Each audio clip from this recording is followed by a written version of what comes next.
can we move forward? Did David Gladstone join? I think he was going to come, wasn't he? He was So coming. Let's get but anyway, we started, can yeah. start. Yeah.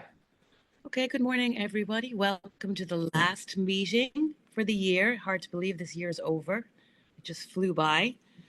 I think the first order of business is to approve minutes. So I hope everyone had a look at our distributed minutes. Are there any amendments or suggestions or changes to be made to those? No, they look pretty No? good. I hear. I move to approve Okay. the minutes. Can someone second that? I'll second it.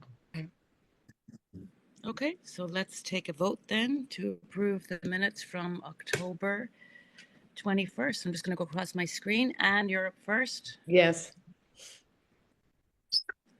David Yes. Lashinsky, Yes. Deb Thompson, Yep.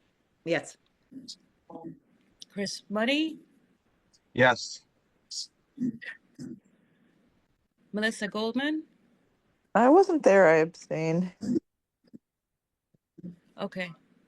Karen If Flannery. Aaron was, Yes. Melissa, if Aaron was here, he would tell you that you can vote for minutes even if you weren't at the meeting. Thank you for your point of order. Sure. Yes, I'm into it. Okay, thank you. Leroy Watkins. Yes. And I vote yes. So those minutes have been approved. Thank you. Okay. Jess, I think we can move on to number 3, the future planning of the SBDC. Do you want to kick us off? Yeah.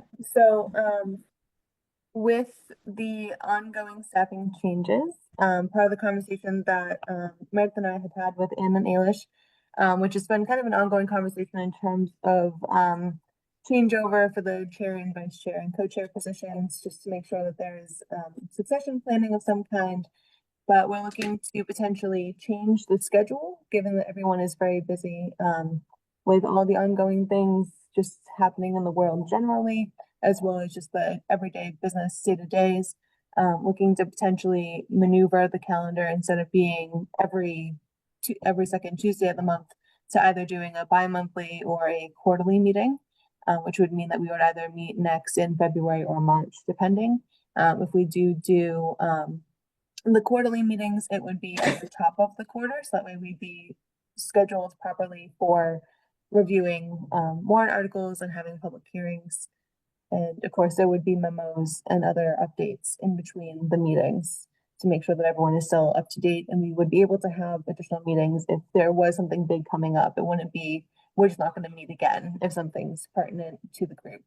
We would schedule something in between, but just curious to see what people's thoughts are, if we want to continue doing the monthly meetings, if bi-monthly or quarterly is something that would be feasible and or something that would be desirable given the day-to-day. Jess, just to put this in context, I'm going to skip to the staff updates with the economic development staffing update, just so everybody knows what we're dealing with here. I think most of you know that there were 4 people in the economic development division, but Aaron left, as you know, and Zach Tesler also took a job home, which for him was in New York City. Meredith had a job posting out. She was going to be able to fill one of those positions, essentially Aaron's position or somebody who would have done what Aaron was doing. But because of the town budget issues at the moment and the potential for an override in the spring, Meredith pulled that posting. The reason being that if the override doesn't pass, she would have to hire someone in January or February and lay them off in the spring, which didn't seem like a good strategy. So we won't have anybody. Jessica and Meredith are the two staff people in the Economic Development Division for all of the work that 4 people were doing until probably at least the summer, assuming the override passes. So that's the context in which we were talking about trying to figure out how best to schedule the Small Business Development Committee in a way that still gets the work done. But just for context, that's what we were talking about. Okay, I have a couple of reactions. One is I definitely understand the staffing pressures that economic development is under, just because there's so many fewer hands to do the work, and I'm sure everybody is really maxed out.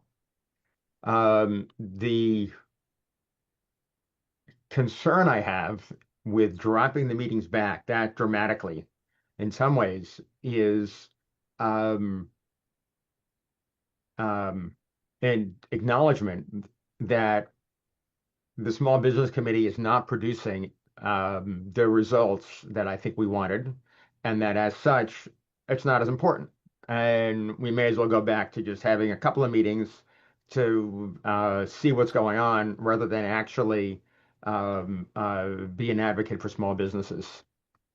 And that's a concern I've had, for a couple of years now, which I've shared with many of you, just that we seem to be spinning our wheels and not really getting anywhere. On the other hand, what I also see is an increasing, I wouldn't say an incursion, but I would certainly say increasing number of items that are on the town's agenda in one or more of the departments and one or more of the initiatives that have a dramatic impact on the viability of businesses as they stand now. If we bulldoze them, simply put in, quick takeout places, it'd be great for all the Uber drivers. And we wouldn't have to worry about parking because people wouldn't be going to a downtown area, and who cares about the theater anyway, because we've got streaming services. And, although everyone keeps saying that it's important to have social gatherings together, something, we can use avatars and we'll just, stay in our little bubbles. So, and I think there's something dramatically Yes. problematic with that. And as such, I've stayed with this group to say, I think that the stuff that we're doing is probably more important, to the health of small businesses than we're getting the traction. But I also am starting to see some traction out there in, within the different agencies at Brookline. Now, Jessica, you're much closer to it, and Ann, you're much closer to it. So you could say, David, yeah, now forget it. It's a pipe dream. Still people dismiss it. But I think that if we dialed it back, I would say, forget it, just stop it, until we have staffing, because dialing it back is not going to make is going to make this less worthwhile. So my vote would be keep it going or cut it off. Let me amend what I said before. I imply the reason we were thinking about this was not only because of the staffing. The staff will do whatever it is we need to have done to support the Small Business Development Committee. But and Ailish, jump in here if you want. But we've had trouble getting people to come to this meeting. And one of the things that hasn't happened, there's a lot of work that people could be doing, all of us on the committee, not just the staff.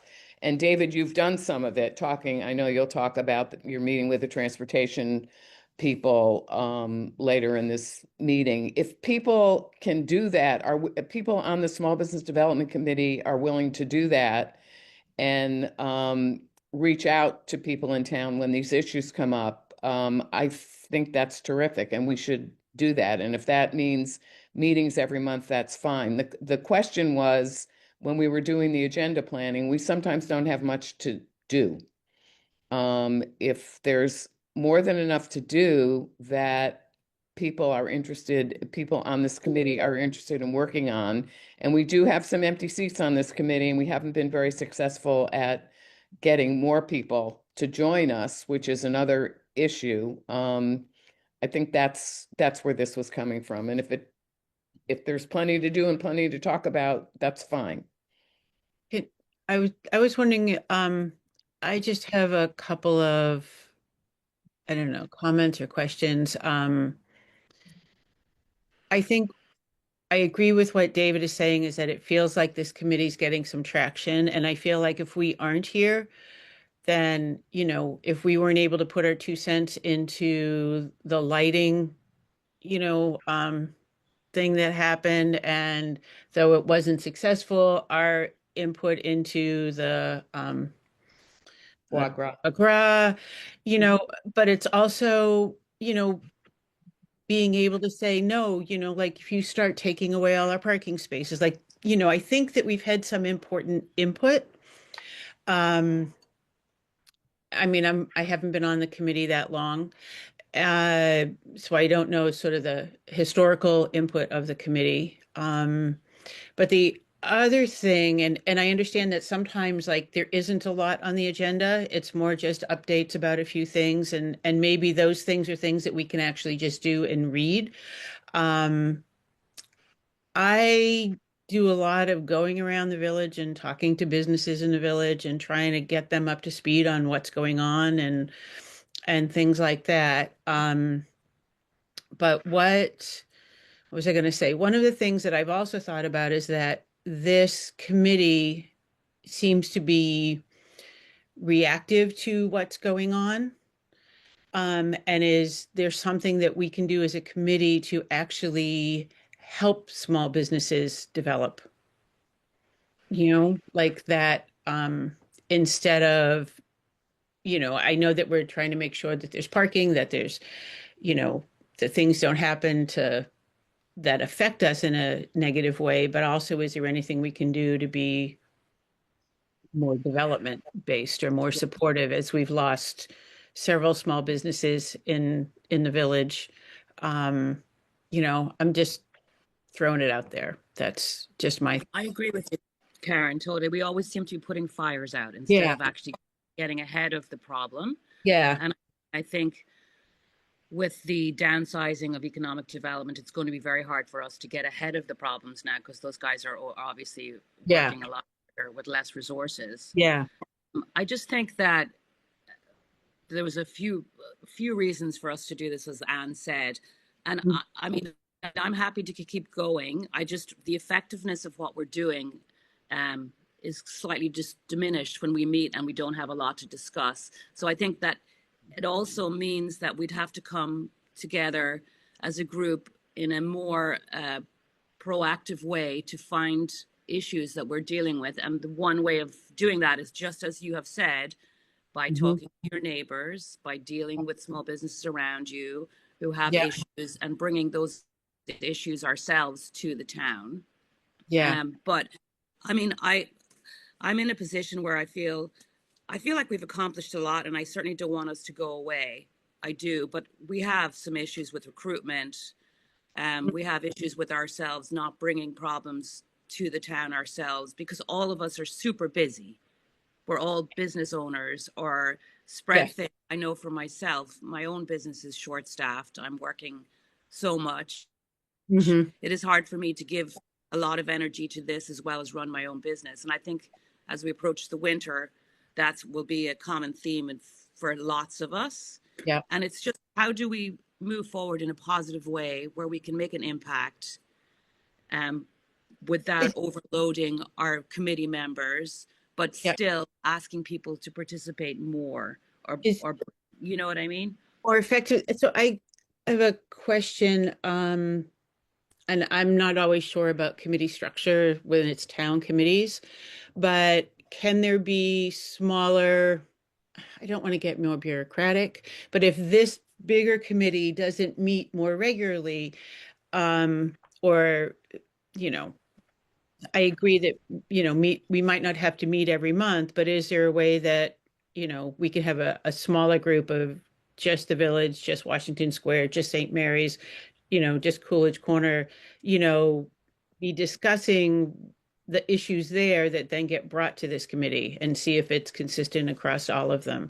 And it can just be more, it doesn't have to be a meeting, it can be communication, it can be whatever. Like I'm just, you know, I don't want more bureaucracy, but I want more input. I, I mean, Yes. the Coolidge Corner Merchants Association Yeah. meets every month. You clearly are doing stuff in Brookline Village, and I know Ailish is in Washington Square. Right. Yeah. And that may be a good model. And that way, I mean, if there was the Brookline Village organization that was getting started just before COVID, I don't know. Yeah. I know Melissa was working on that as well. Yeah. Yeah. You know, revising that's a good idea. And in the meantime, what I think, just based on the comments we've heard so far, is we should schedule the monthly meetings and cancel them, or, you know, get out an update memo or something if Yeah. there's nothing meaty for the group to talk about. But just get the monthly meetings on everybody's calendar. Yeah. But I think your thought about neighborhood, you know, commercial area groups is a good one. And certainly the CCMA has Mhm. been working Yeah. through a bunch of issues that are local to them, including the Harvard Street repaving one. Yeah. Yeah, Karen, that's actually something the chamber has thought about in the past is trying to help build those neighborhood Yeah. organizations again. Yeah, I know we talked about that before. Yeah, I think I'd need, you know, I need help doing it. I'm also on 2 other committees and just got on the Arts Brookline board. So um I'm happy to help and, you know, walk the streets and talk to people about, you know, go into businesses and talk to them about it. But yeah, I do think a Brookline Village Business Association meeting, maybe if we got that back together, it would be helpful. And then to be able to communicate back to stuff that happens on the board, stuff that's going on. Yeah. Have a process for that. Okay. Yeah, and It would be great. that's go on, Melissa. I'm sorry. Oh, no, I was muted. That might have been someone else. I was gonna say something, but I can wait. You rolled up on my left side. I was just saying, does anyone remember 10 million years ago in like in like 2019, right before COVID, we had done a thing where we were breaking off into like breakout groups. Sorry if someone already said this. I was off for a sec, but where it was like we were going to alternate like core, like every other month was like a core meeting that everyone went to, and then in the alternating months there were a couple of like interest areas where we just sort of convened among. We broke into, I think it was like a commercial areas experience was one. There was like maybe a DEI one. There were some other things in there that was allowed us to have some kind of hybrid between an every month convening while other work was still getting done. Not saying that we necessarily need to do that. It wouldn't be the first time that we had looked at a different pacing model. Mhm. Okay.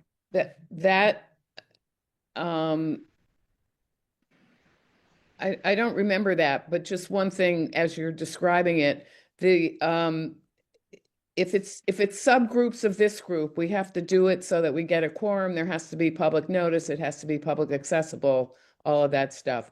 The CCMA and the Brookline Village Business Association, and if Washington Square has an association, are independent and don't have to do that. But as long as there are people from those organizations on this committee, there's good interaction and communication. So there is an advantage to doing it that way. Okay. And we don't have to worry about quorums and things like that then. Okay. Does anyone else have an opinion that feels like they'd like to keep the current format, or how it would really be good to get a feedback from everyone about how? I'll weigh in. I've been on this for a long time, and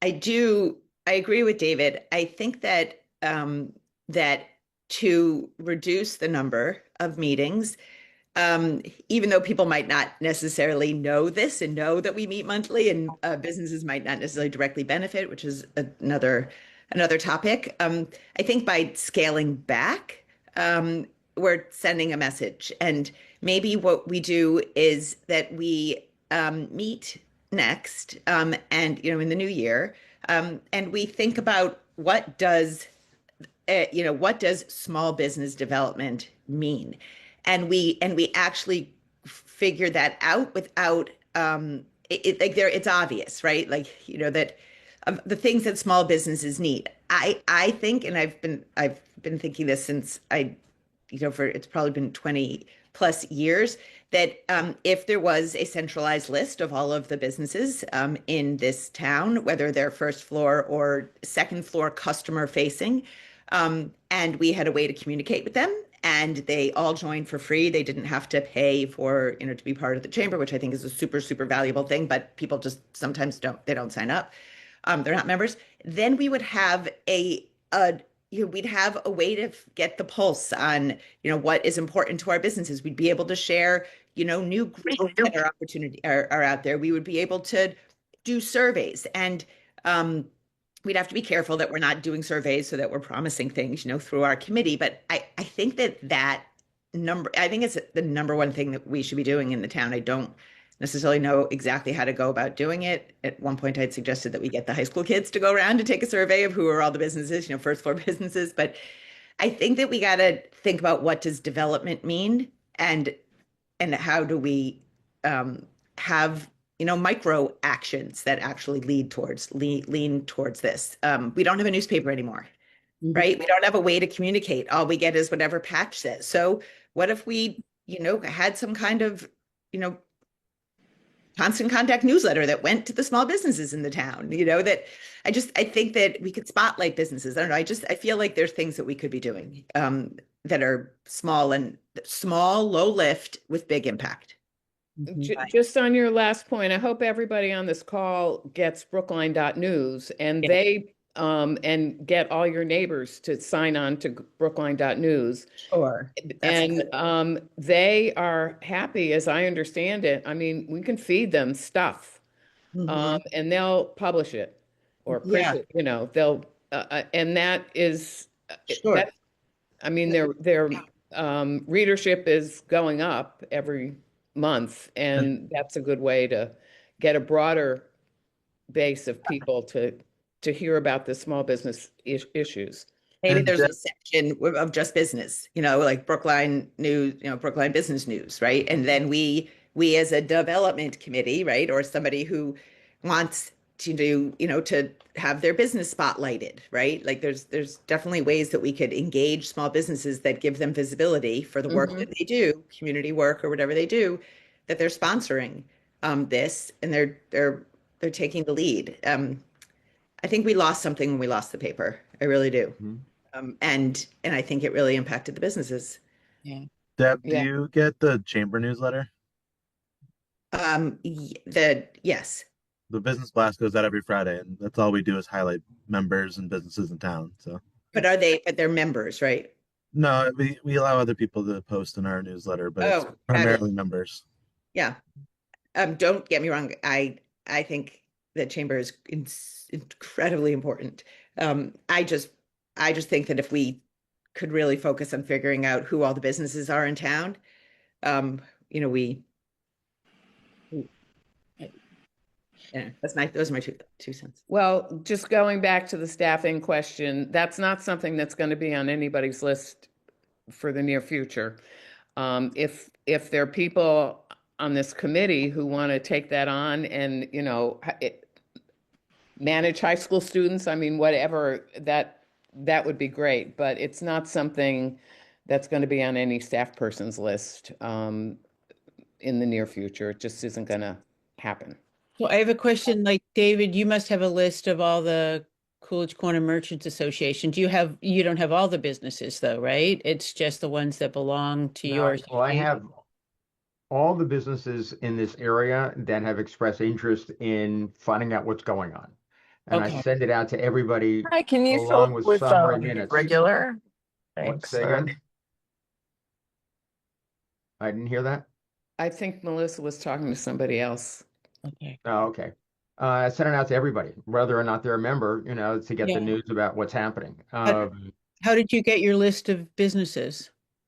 It's been growing and, declining for years. Okay. As Okay. businesses have left or merged and other businesses have come in, or I've walked in, to new Yeah. businesses, Yeah, um, I'm big and on that. said, Yeah. hey, this is who I am. And Yeah. sometimes I get an email that's real, sometimes I don't. Okay. Okay. I would I mean, I also think reflect. it's a very concerted effort for David Lashinsky to organize the way he has. He's put a lot of work into that Yeah. into the group, and it's grown. But he's laid the groundwork and literally Yeah. gone door to door. And Yeah. that's By the way, we do have one other news disseminating organization, and that's the Brookline Hub that's out there. I don't know if you guys remember Harvey Bravman, because he used to run the CCMA well before I did, and had it and has worked with the town, had a gym in here. Anyway, the hub is still going out. It still has local news, and I know he would be definitely another way to disseminate information. Probably if you look at readership, though, um, Brookline News and Patch exceed what they get, but I haven't really, looked recently. So I would weigh in here and just say that I sort of mirror what David Lashinsky's saying. I think we have to proceed in a cautious manner this way on if we decide to diminish this group as far as meetings or anything like that. But I'm not going to get more into it. I understand staffing concerns. I understand budgetary constraints. And that's pretty much what I want to add to this. I just want to, sorry about the sound. My son's school drop off is at 9:30, so I'm a bit juggling. Um, just how the cadence aligns with the legislative schedule, I think is really relevant because it does feel like there's some hurry up and wait with like suddenly there's a warrant article that's dropped into our laps that we really have to do research on or advocacy around, and there's times when 2 months is nowhere, when even 1 month is not really a good cadence. And then there's times when we're not in emergency mode. So I mean, I don't really have an attachment to one resolution or another, but I think that I think, I think sooner to leave it at this cadence. And then if we need to drop a meeting, which does happen, then we do. But it can be valuable for us to be able to move quickly on things, especially around town meeting. I'd like also to know like when when we're when there's things that we need to weigh in on, let's say it relates to I don't know, something that people in either town meeting or select board members have need input on from the business community, like what who do they go to? Like, are there, I know they can talk to the staff people, but are there emissaries? Like, there are times when I wind up being like a de facto representative and I make it clear I'm not a representative, but when things come up and it's relevant that I have insight into other things that are going on around the small business vibes around town. But I feel like there's also like a resource needed, which is if someone's in discussion about how is this policy going to affect small businesses, it's not really clear who they go to. And I wish we had like a I don't know what the word is, but like an interface person or a role or someone who can be contacted for queries that they either put out to the group or address based on our previous conversations. I feel like that kind of work is happening not inside the bounds of this monthly meeting, but is actually perhaps more important. I know that was spoken to before, but specifically in relation to questions that are coming in from other things, other like bigger policy initiatives or issues in the town that are beyond the scope of this group. I think, I mean, that's a role that Aaron played, and Jessica is taking that on, and I'm helping, although I'm not in town hall, obviously. But Jessica is the person at the moment, and I know she's going to do the best she can, but she's taken on she had her own job before this, and now she's working on the Center Street Lots project. She's taken on a bunch of other things as well that Zach and Aaron were doing. But I think it's fair to say, and you can say it for yourself, Jessica, that if things like that come up, you should be in touch with Jessica. Yes, absolutely. You would be the point of contact for that. When it comes to the town meeting warrant article things and those topics coming up and the outreach to the business community, or just generally those affected by the proposed warrant article, there are guidelines in place that are supposed to be guiding the people that are petitioning for that warrant article to address and go to the committees and boards that are related to what they're looking to do. EDAB had just done a warrant article rubric that is still in the process of getting to the right people on the 6th floor, with Tiffany Oliva having left as well for the director of operations position, who is primarily the contact for that particular topic that we're discussing.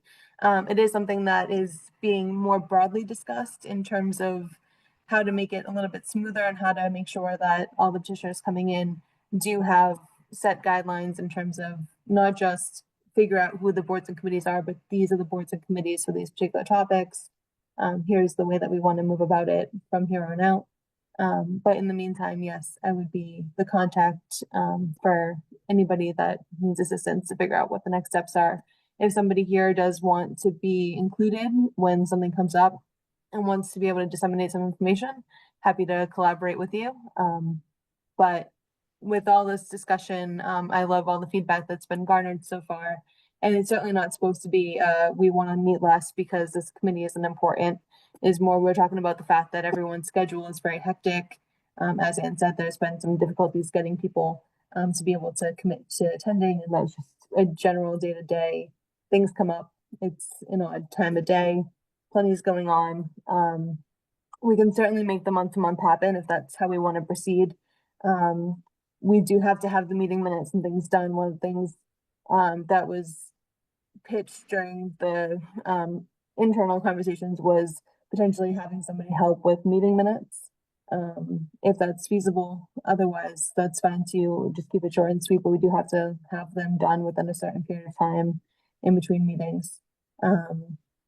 But as of now, as Ann already said, there's nobody coming in to the division until at least May, maybe later, depending.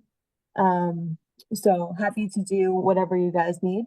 Just looking to see if there was a way to either space it out a little bit more, and we wouldn't be just not communicating. If things came up, we would certainly be having another meeting, and any memos and updates like we did for last month, just saying this is what's going on with this project. And with some of them, we're wrapping things up, but we're also in limbo for some of the other ones where there's updates, but it's not like a true update because there's no final report or even draft report to share.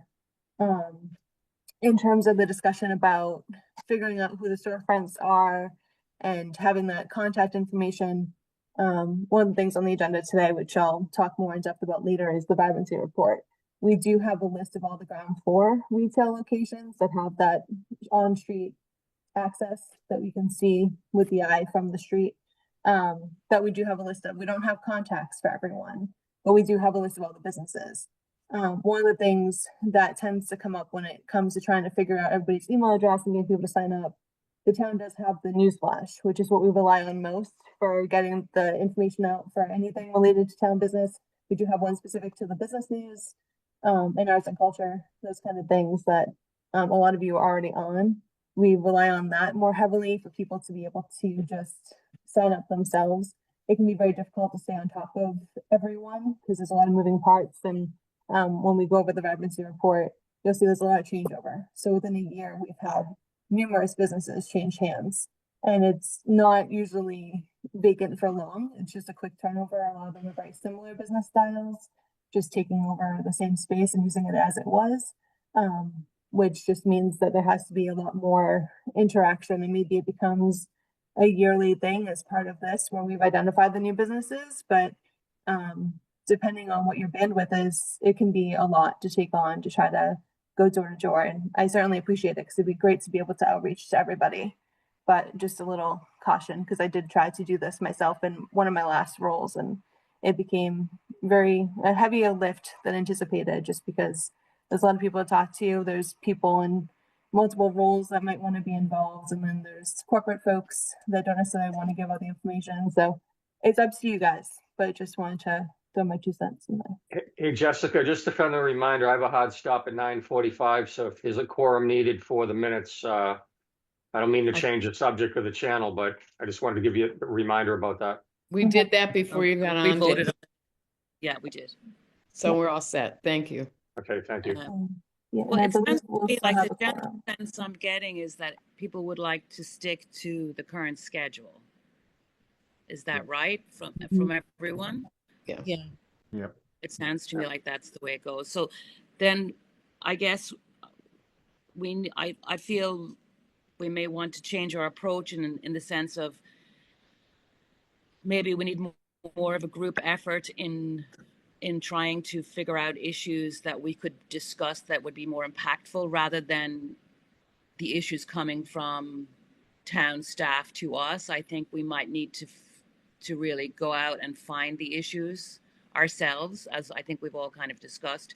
It's to figure out how will we do that. And I know David Lashinsky does a great job in Coolidge Corner. I know, Karen, you walk around Village, but I think that there are definitely things that we are missing that could be much more impactful for this committee. That would help people. And I feel like that will require a much more effort from all of us. Yeah, but one thing I'd want to say, Elish, is that I think the some of the presentations that we've had over the last number of months have been incredibly insightful about what's going on and alarming, and nobody knew about them. So from that standpoint, the only place where that information existed was in the halls of government, and if they were not sharing it with us, my constituency would have been clueless and blindsided. So I think that's, I do think we need to maybe bring up additional issues that are coming up and think about how do we do things on a more proactive basis so that, in fact, my goal would be we're considered, as in not we, the business committee, but small businesses in general, within every single initiative that the town is doing. It just becomes baked in. Oh, yeah. How is this going to have an impact? And not as in you're going to perfume the pig, but how do we need to make changes so that logistically things could work better? And it's not, we're not looked at as the enemy, but that we're looked at as an important partner in the town, makeup and character. Yeah, I agree.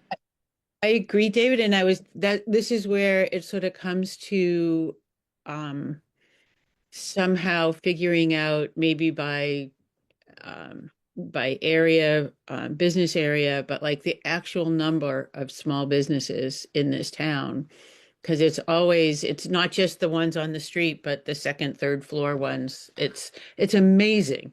And every time I start going around and I find people, it's like I find businesses that have been there that I had no idea were there. And they've got, employees. So I think that maybe if there was a better sense of who we are and how many of us are out there, it might be easier to have that impact. What I would say, Karen, is that there's actually another nuance as well, and that is how many of those businesses that are here could function just as well elsewhere. In other words, it's incidental that they're here versus germane to their business that they're here. When we first put together the shopping map, with support from the town, which we've still been getting along with members and supporters, we found there were approximately 300 businesses in this area, but of those, maybe 120, 130 are customer facing, on the first floor or second floor.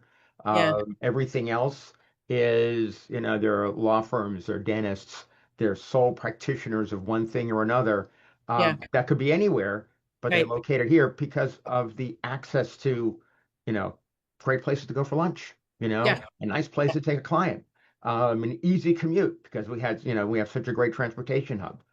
Yeah. But if you look at what I'd be interested in is to say, okay, guys, how many of the businesses that we have are customer facing versus the ones that aren't? Yeah. Um, Mm-hmm. and Yeah. I agree. I mean, as someone who represents like over 100 companies that do business at my business and like 250 people who work in Brookline, I can I can waste all of your time telling you why people are here specifically versus another place. I have two locations. I can tell you why the ones are in Brookline versus the ones who aren't in Brookline. There's a lot of nuance in that discussion. um Two really specific points. I don't know what the rules and regs are, but like, can we just pre-cancel like February and April meeting or something unless something comes up? Like, could we keep the same cadence but just decide, a couple of the ones coming up are not as essential why timeline we can't do that? Why are we doing it now? I think we already agreed we're going to move forward the way we are. If something comes up, then we'll do it then. I don't uh think we want to cancel it. I think I'm saying something different than you're hearing, David. I'm saying to keep the cadence as it is, but delete meetings as they're not needed because there's Yep. perhaps other pressures on things. I'm hearing that keeping up. I mean, whatever. Do what we want, and people won't come if they're overtaxed. But I Mhm. certainly am triaging time all the time, as many of us are.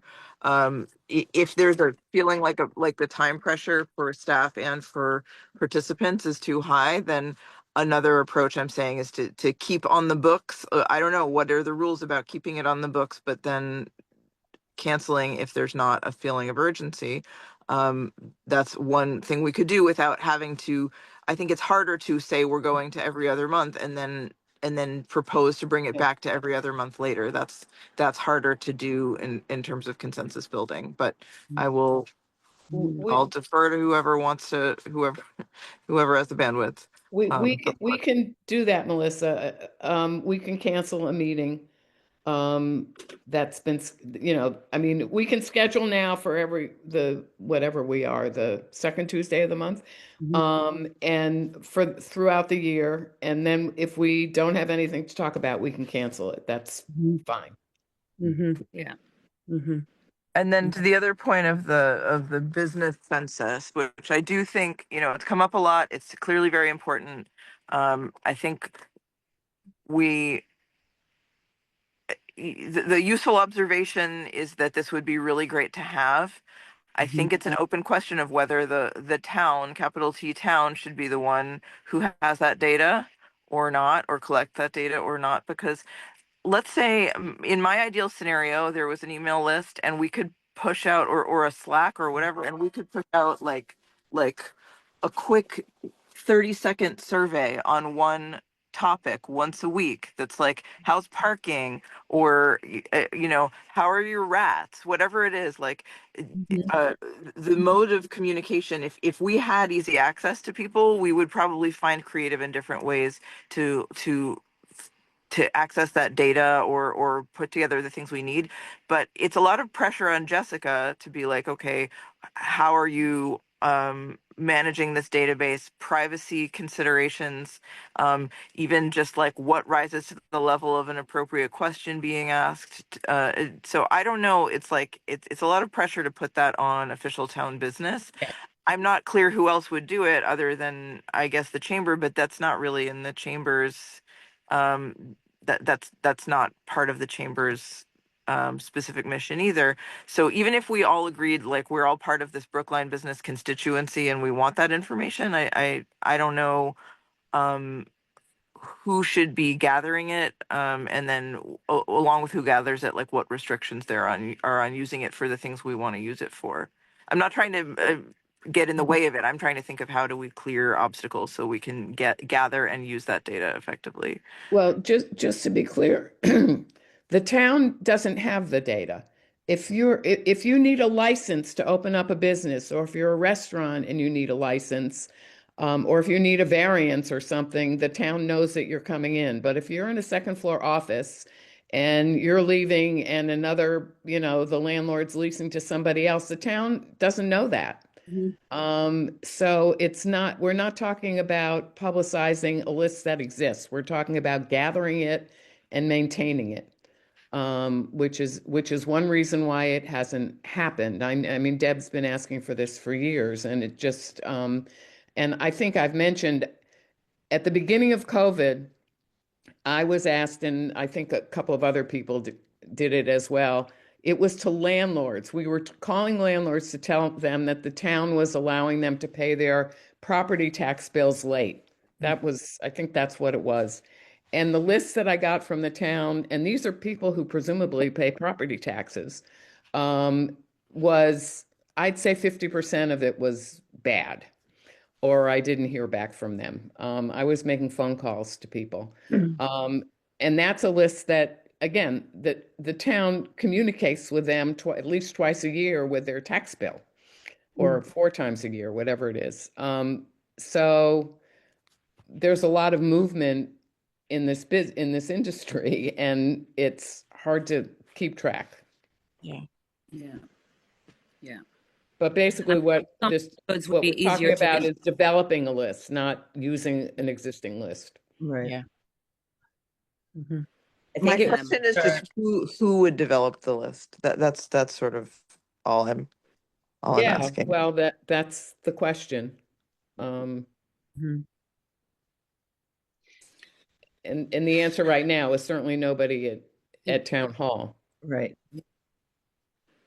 Yeah, but Melissa, if we did it as if we restarted the Brookline Village Business Association and started and creating a list and gathering people that way, I would see that as a way to start the process, so that it's something that, if and I'm happy to be involved in that, some way to, slowly build up and build a process so that we'd be able to bring any issues here, just like David can get information from the Coolidge Corner Merchants Association.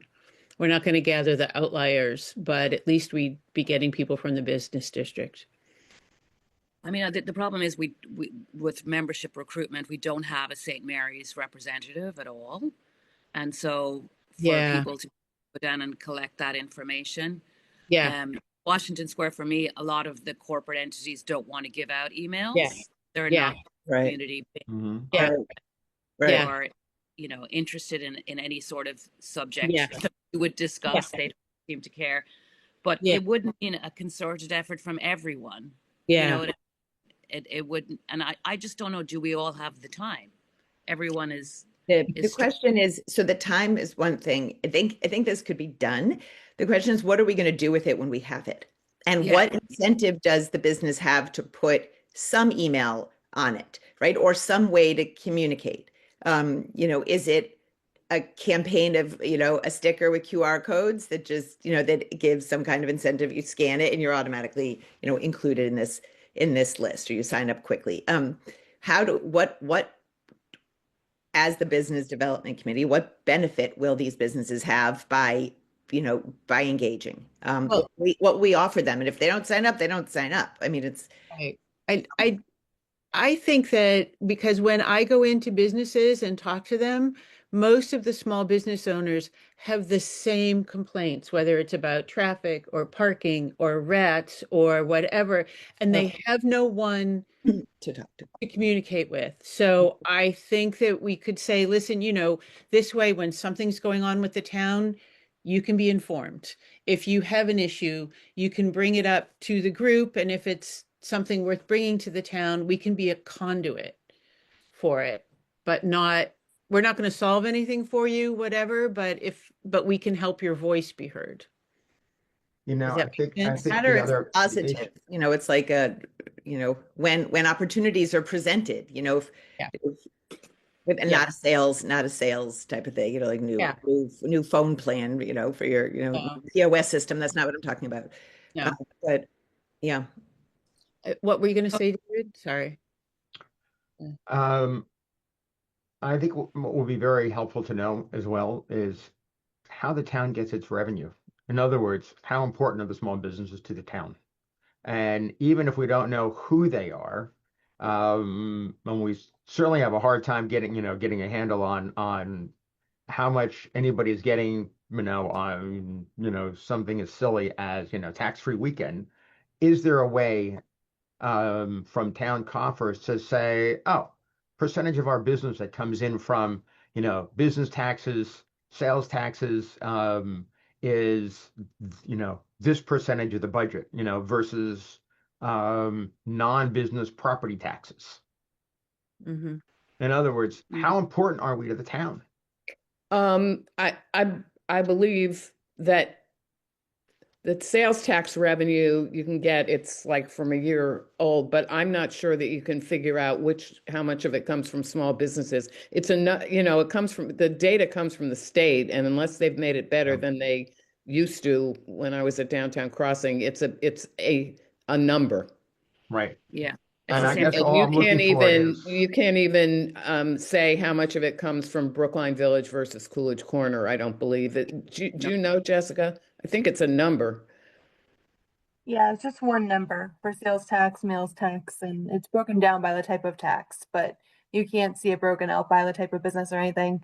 That was something that we were trying to figure out with the outdoor dining when we were trying to reduce the fees, was to show how much meals tax was coming in, which we could see the total meals tax, but we couldn't necessarily discern how much of that was specific to outdoor dining, because it really comes down to the business being able to or be willing to share what they got from each area, which is not something that people wanted to share, especially with the public entity that is the town, since public right to know requests and things came up in terms of concern about the privacy of the information.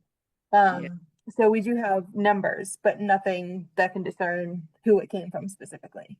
but But is there a property way to versus tell commercial is like there. what percentage of the revenue comes from sales tax?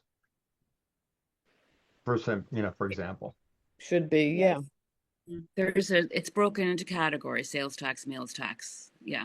Now, I'm just thinking about it just straight from a standpoint that says, okay, if we're getting $100 million, we need $100 million to operate as a town.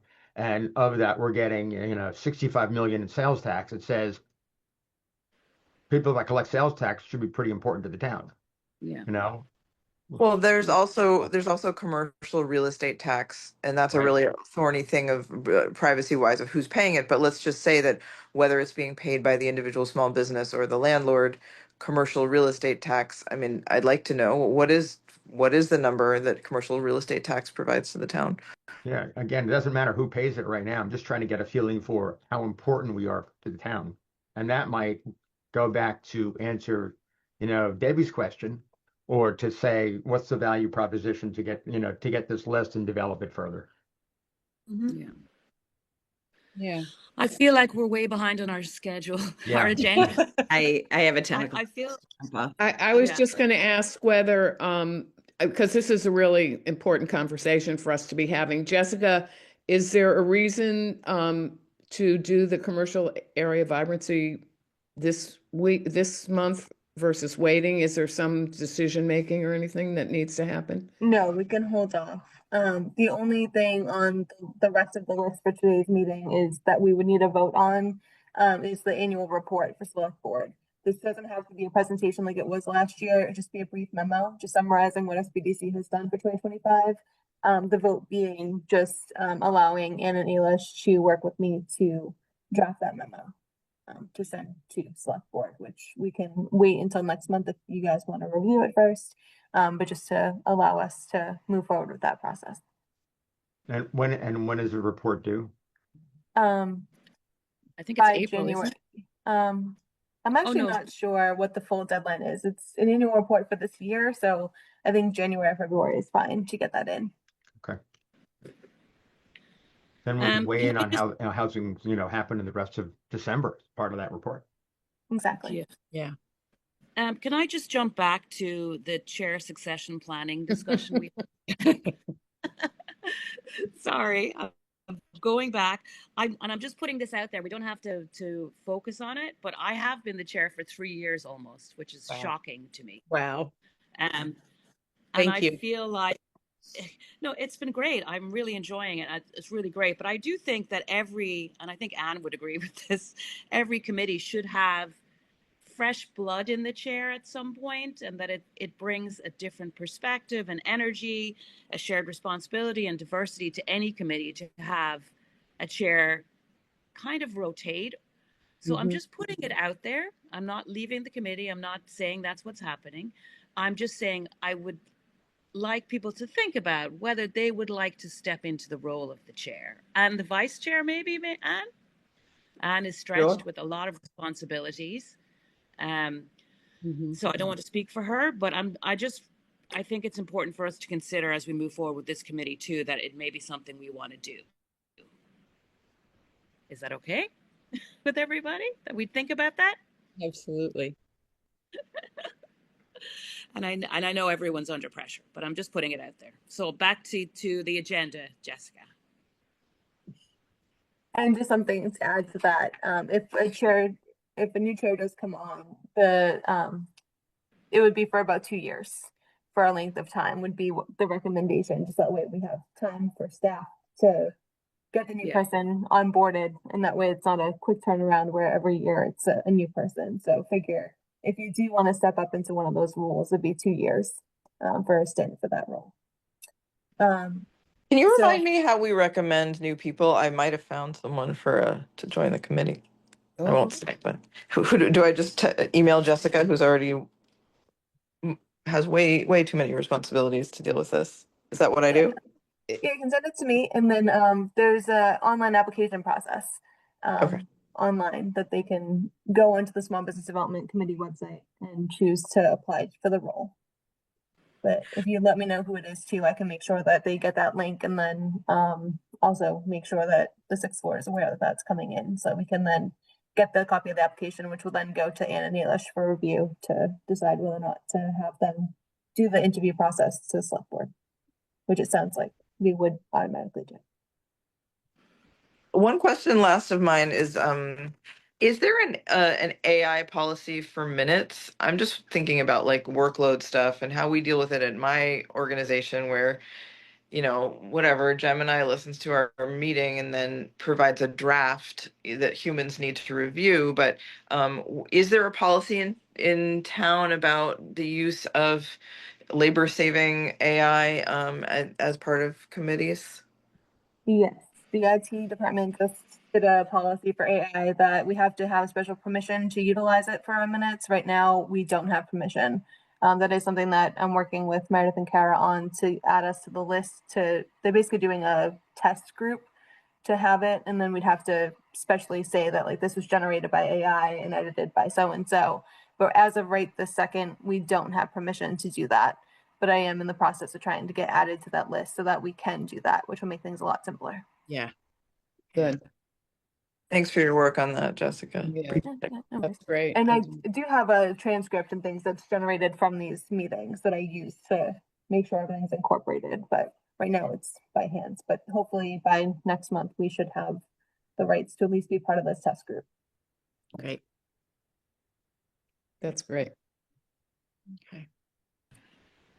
Okay, so do you want to skip some of the agenda items, Jess, then, as far as we've gone over? Is there? Yeah, so we'll skip the vibrancy report presentation. You guys have that in the packet. So if you just want to look at it, see if there's anything that jumps out at you, and like we incorporated trends this time, well, last year too, but continuing that to just say like this number of businesses has come out that are in the same category.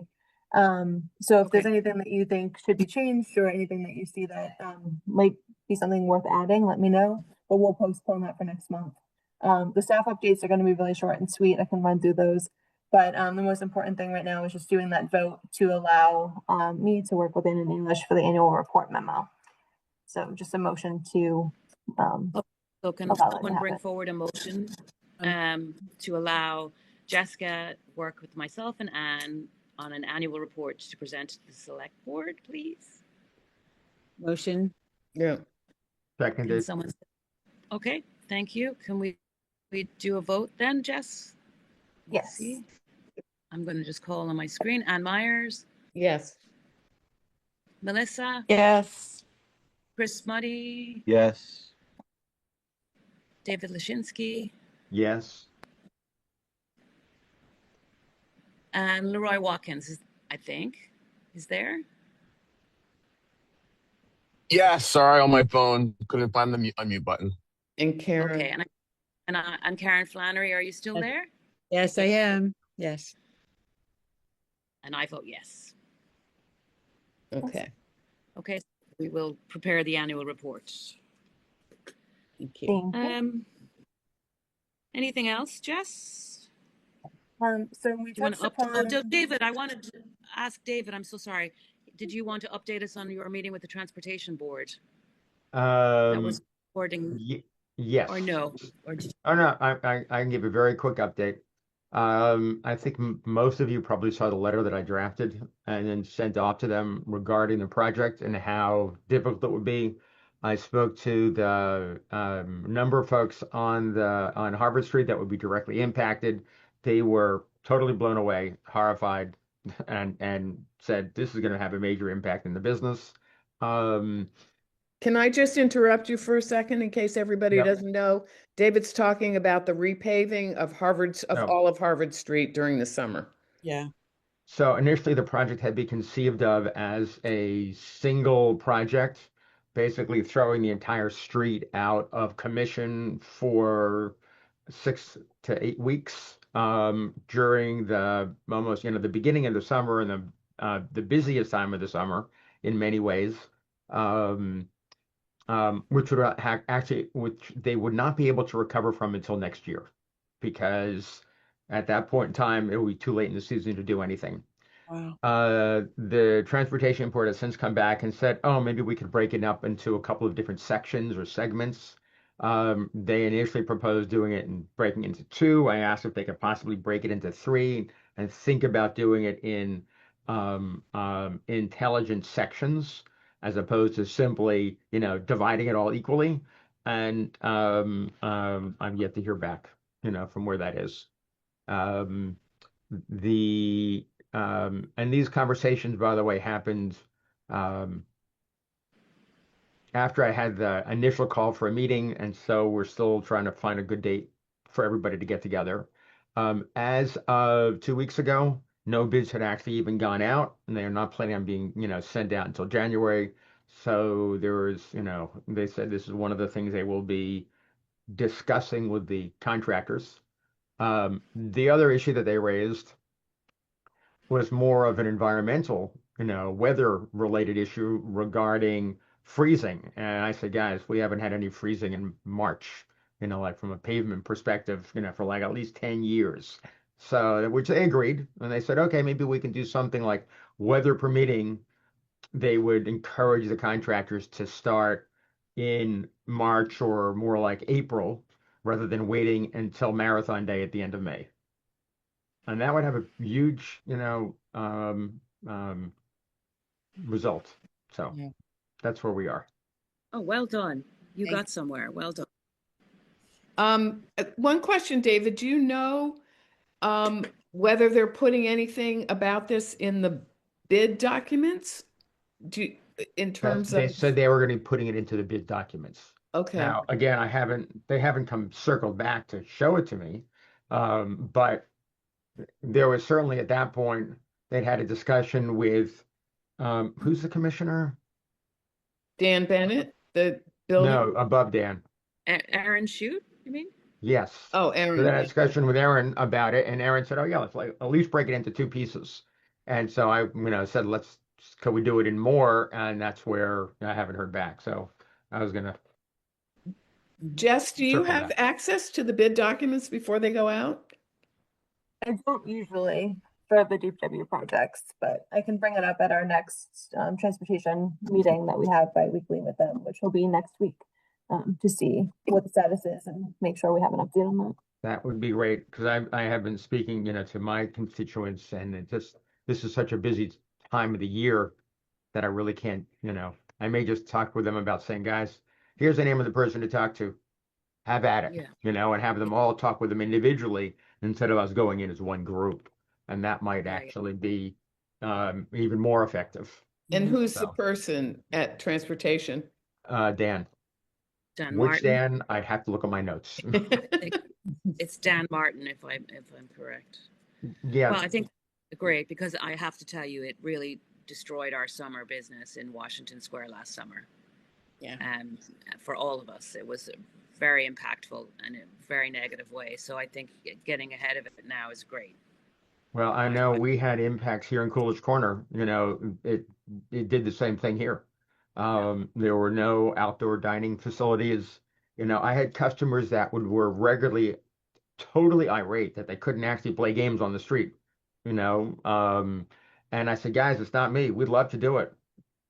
Talk to the town. So I don't know if they, you know, did so or not, but Yeah. Yeah. Okay, great. Well, thank you for doing that. Very helpful. So are we at staff? We're at staff updates then, Jess. Yes. So for the warrant article 8, which is the dark skies, we touched upon a little bit already. That was moved to a moderators committee, which is still not formed yet, but Anne can talk to us a little bit as well. But Anne had reached out to the moderator, just suggesting that the business community be involved on the committee, assuming that this may go back to square one where it's not just residential based. So if the commercial is being considered again, to make sure that the business community is involved in that conversation. We don't know where things are going yet. There's no steps being taken at this point to form that committee yet, but I know the moderator is looking for recommendations. So if people want to be part of that committee, you can let me know or just reach out to the moderator, Neil, directly, just saying that you'd like to be part of the discussion. But it's still unclear. I have an update on that, actually. I had emailed Neil Wyshynski just after the thing was, after it became clear that that was what the vote was going to be, and said we'd like to have a restaurant and a retailer on it. Ailish volunteered to be the restaurant. I sent him her name, and I emailed him and said we wanted to get a retailer, and he said only one. He's hoping to have just 6 or 7 people on this committee. So he's not looking for more recommendations from us, unless somebody wants to, you know, somebody who lives in town wants to do it. I mean, he's going to have town meeting members. I don't know who he's thinking about, but that's what he told me. I was going to say that asking the businesses to, you know, the few businesses that actually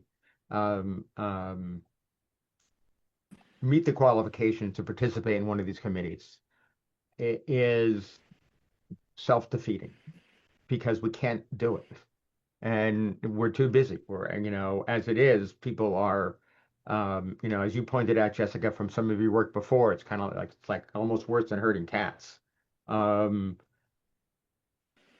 There has to be a way that the needs of the business community are included in these discussions and not simply have it, you know, based on a voice vote, because there's a hell of a lot more retired people out there, and I've heard all of them say, hey, now that I don't have to work, I'm going to get involved in town politics and really make sure that the town is X, whatever that X is.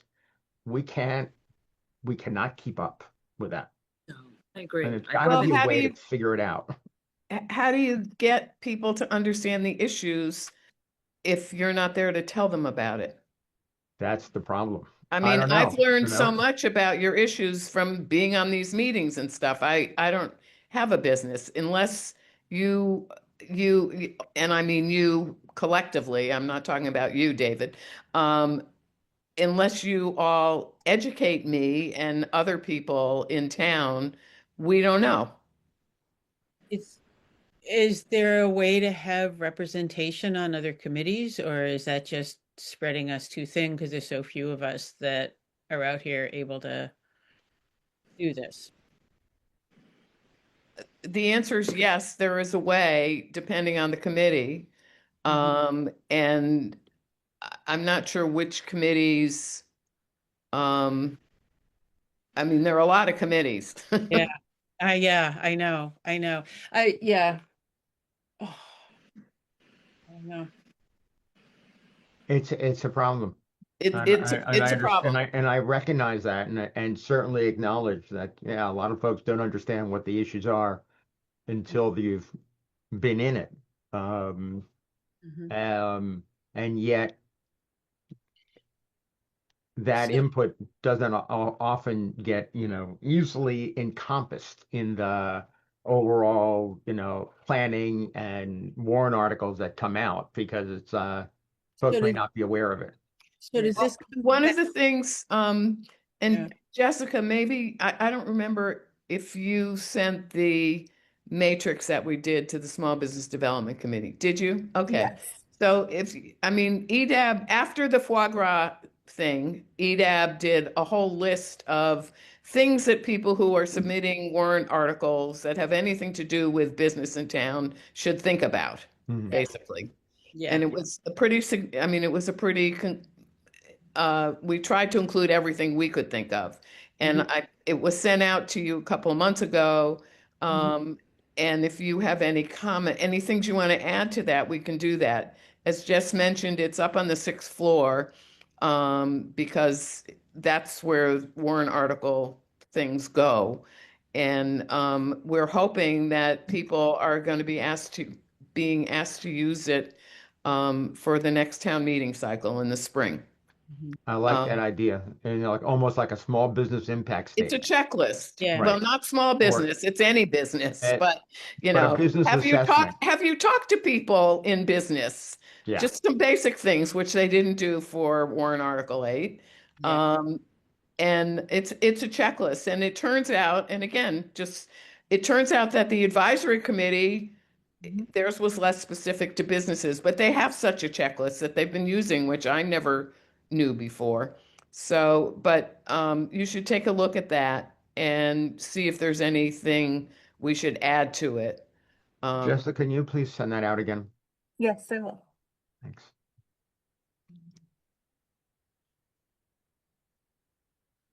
I'm sorry if I missed this, but would it be, and I, again, sorry for my naive questions. I really don't know how the governance rules work around this, but would it be possible that our like quote unquote off months things is that we all have an assignment to like go as a member of the public to just like another committee and just watch the meeting and report back or share any feedback that seems pertinent? That's always available to everybody. They're all open public meetings. You can tune in. No, I get that. I'm just saying, like, as part of our vision for how we gather information or disseminate information to, because our issues touch every other issue in town.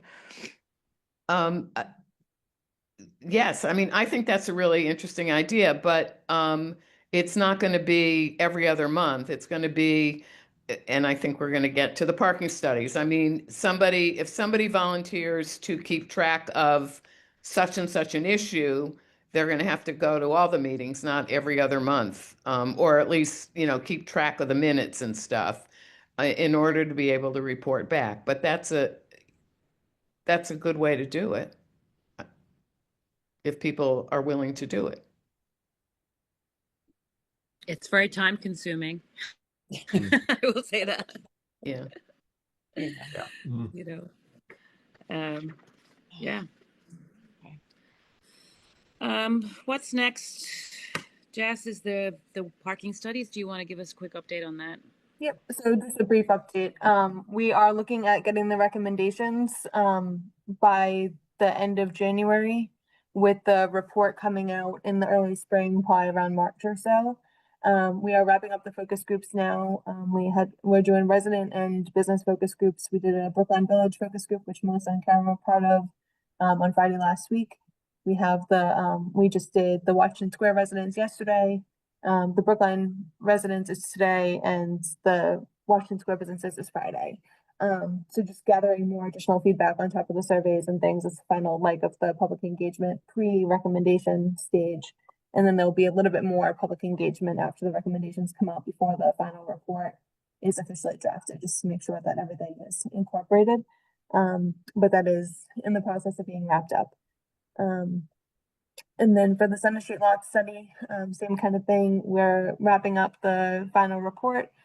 The presentation to select board is going to be on the 27th of January to recommend next steps now that an actual scenario has been chosen as the favorite for the public as well as the committee. We're recommending to select board that we move forward with implementation, which the first step for that is doing a request for information, just asking developers, profit and nonprofit, what they would want to do if there's interest in those lots. Nothing happening immediately. This would be a very long-term agenda. The goal just being to start the process of trying to see what the interest could be and what the opportunities would be. Things would have to be through a public-private partnership. There's just not enough money town side to be able to do all this. So it does come down to what the interest would be from the development worlds, and getting that feedback from them. So right now it's just the process of wrapping up that report and then prepping for the presentation next month. Yeah, are there any, Jessica, with regards to the Coolidge Corner lot, are there any plans to say, okay, given that this will require public partner, private partnership, and we're looking at a fairly long-term scale before actually anything happens, is there a short-term scale to do some of the basic things like signage and, repaving as needed, and, especially after the winter? Yes. So the with the Coolidge Corner parking study, those recommendations that came out for the short, medium, and long term are all going to be implemented. So part of the recommendation the Center Street Lots Committee is going to be pushing through in this report is pushing forward with the wayfinding and signage. I did apply for the one-stop program through the state this past cycle for wayfinding. Unfortunately, we weren't selected, primarily just because it was a very highly sought after program, especially for wayfinding. The number of wayfinding grants that they've done has actually doubled the last couple of years just because the other funding sources have gone downhill for various reasons. So we are still looking to pursue some grant funding for that. The one that's most common we didn't receive for this coming cycle.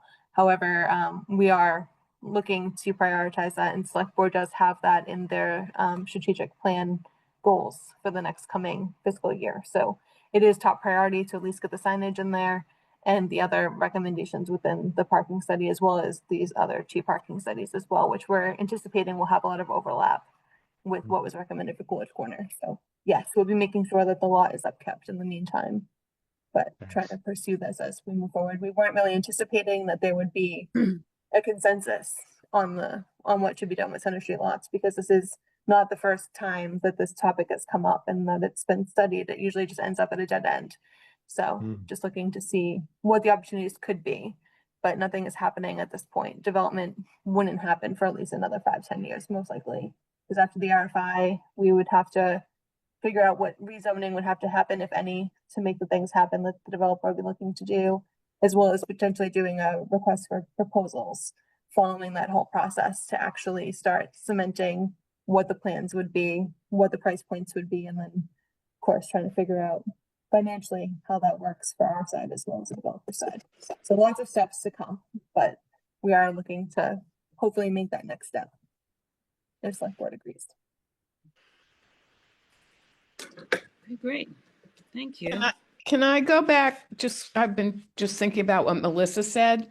If people are interested in, if everybody on this call or everybody on this committee took on an issue, Brookline Village parking, Washington Street parking, Bridle Path, I'm on the Coolidge Corner, the Center Street lot study.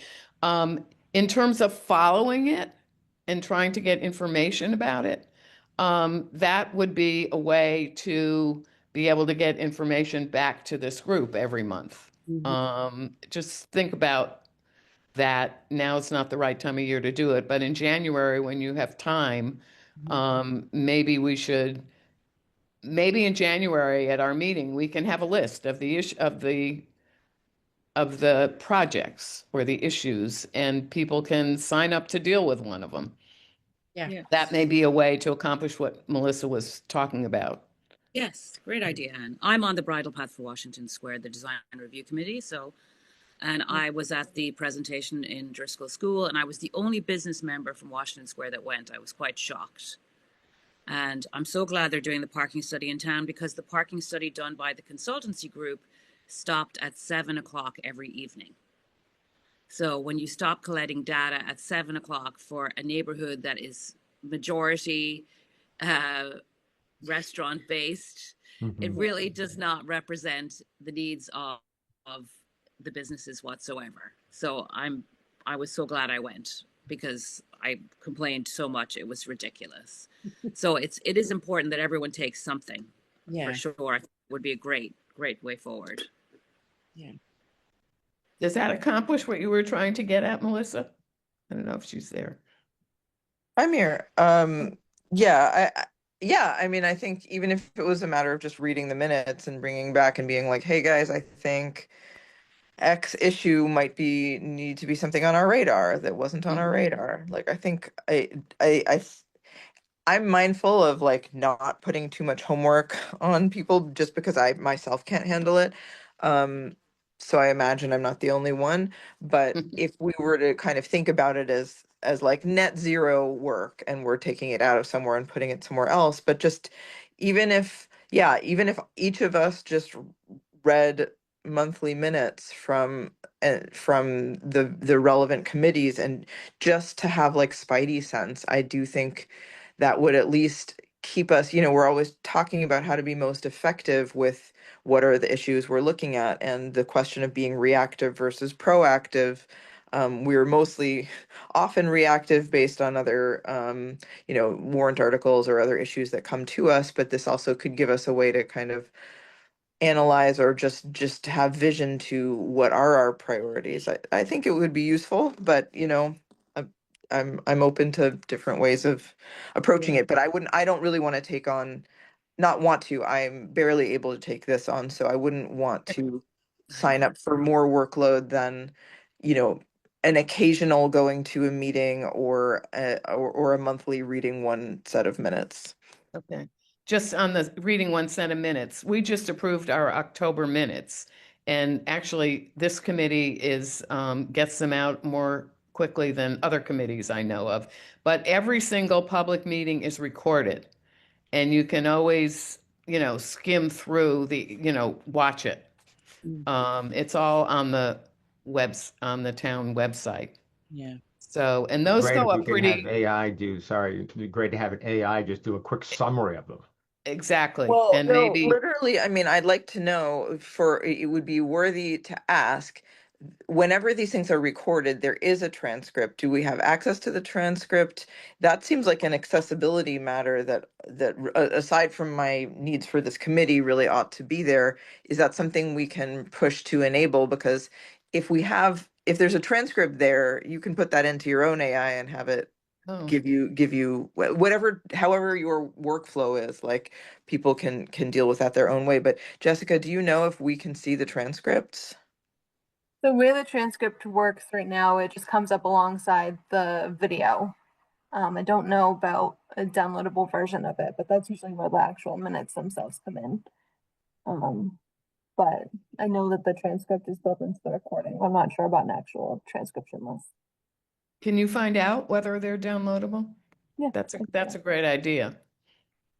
I mean, sometimes you'll have that on like news videos or YouTube videos where below it is just the full text of that transcript. That's probably a setting that can be adjusted. And again, even for people from an accessibility point of view, it seems like that would be very relevant and useful. Yeah. Yeah, for sure. Okay, I think we've done committee updates. Any other business anyone would like to discuss? I'm sorry, we've kept you so long this morning. Receive if Jesse's shipping. It's been a good conversation. To receive if Jesse's doing shipping. Yeah. Who? Wait, hold on, I'm in a meeting. No. A second. Everyone ready to wrap it up? Have we anything we'd like to discuss further? No. The chamber's been sending out an event survey just to get a better sense as to what people want out of our events. So if you haven't seen that yet, PM me and I'll make sure you get the link and you can fill it out and get a taco token to Bar Taco, or you could win a gift certificate to Michael's Deli. So we need that feedback to improve our events. First Light was a great success this past week, and we're hoping to build on that in the coming year. Great, thanks, Chris. Okay, I think we can let everyone go then and adjourn the meeting. Thank you, everybody, for a great discussion. I hope everyone has a holiday season. You too. You Thanks, as Ailish. well. Much appreciated. Happy New Year. Yeah. Happy New Year. Yes. See you all in January. Okay.